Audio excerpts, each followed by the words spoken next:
Good afternoon students. कुछ बच्चों ने कहा कि हमें एक बार क्वेश्चन आंसर पढ़ के सुनाइए।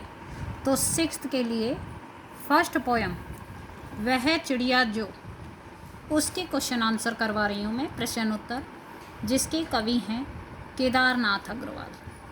पहला क्वेश्चन देखिए। कविता पढ़कर तुम्हारे मन में चिड़िया का जो चित्र उभरता है उस चित्र को कागज पर बनाओ। अर्थात जब तुमने कविता पढ़ी थी तो उसको जब तुम पढ़ रहे थे तो तुम्हारे दिल के अंदर उस चिड़िया की कैसी छवि आई कि कैसी होनी चाहिए, उसी तरह से अपनी नोटबुक पर तुम्हें उस चिड़िया का फ़ोटो बनाना है। अब देखो, हमने उस पोयम में पढ़ा था वो नीले पंखों वाली है, छोटी है, नन्ही है, तो हमने ऐसे ही इस चिड़िया को बनाया। आपकी मर्जी है, यहाँ लिख भी सकते हो वह नीले पंखों वाली है, वह छोटी चिड़िया है, कुछ भी, या सिर्फ फ़ोटो भी बना सकते हो। अगला क्वेश्चन देखिए। तुम्हें कविता का कोई और शीर्षक देना हो तो क्या शीर्षक देना चाहोगे?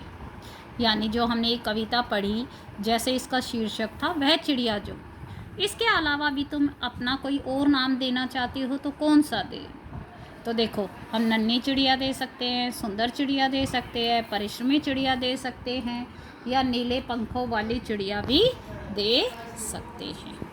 अब वो कहता है इस कविता के आधार पर बताओ कि चिड़िया को किन किन चीज़ों से प्यार है। हमने जब कविता पढ़ी थी तो उसमें लिखा हुआ था चिड़िया को अन्न से बहुत प्यार है, उसे नदी से बहुत प्यार है, विजन से बहुत प्यार है।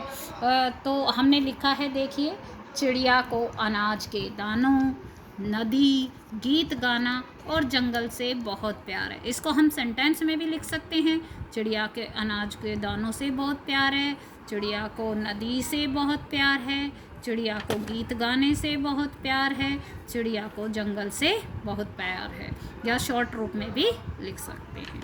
आशय स्पष्ट करो।